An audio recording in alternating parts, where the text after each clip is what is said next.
Kadalasan kapag buzz cut ang inire-request ng ating client, number 3 na clipper guard. Ngayon na lang ulit tayo nakagawa ng ganitong klase ng gupit. Kaya gawa natin ang video para ma-refresh tayo sa ganitong klase ng gupit. Lalo na ngayong summer. Nauuso na naman ang mga ganitong klase ng gupit dahil gusto nila maikli lang at hindi mainit. Low maintenance, pagkaligo, diretso na. Punta na sa mga pupuntahan kapag ang iyong buhok ay manipis na tulad nito.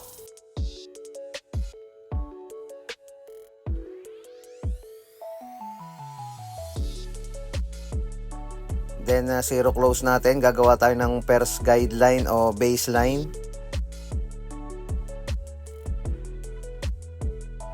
Next, baba natin yung adjuster, zero open sa second guideline. Yun, dapat sakto lang yung gagawin nating paghago dito.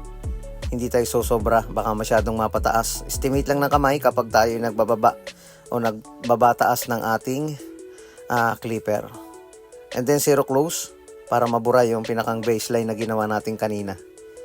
Diba? Hindi masyadong mahirap yung ganitong klase ng gupit kapag nasundan lang natin yung tamang proseso. And then gamit tayo ng trimmer, tanggalin natin yung mga sobrang buhok sa parting ilalim nito.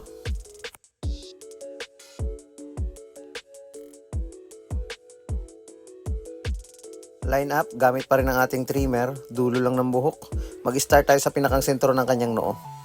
Para kapag lipat natin doon sa kabila, doon din tayo magdedepende, titingnan natin yung harap. Gamit tayo ng number 1 na clipper guard. Number 1 na clipper guard sa pagitan ng white and dark area para saktong-sakto yung transition nito.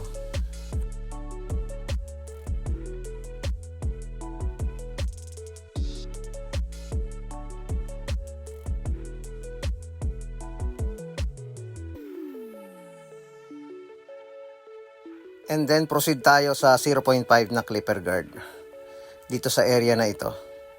Diba? Balansin na agad yung gupit na ating ginawa sa gilid nito.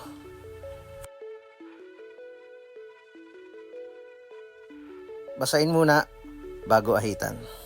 Kapag gumugupit tayo ng ganitong klase ng gupit o buzz cut or fade yung gilid, sundan nyo lang yung ganong proseso kung ganitong klase ng buhok yung inyong gugupitan.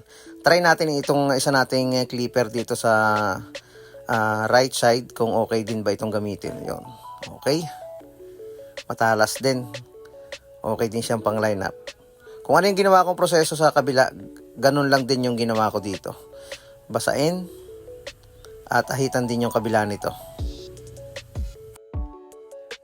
Okay na. Ito na yung resulta ng gupit na ating ginawa sa kanya. Pagupit na kayo ng ganito, lalo na ngayon mainit ang panahon. Maraming salamat mga kabarberos.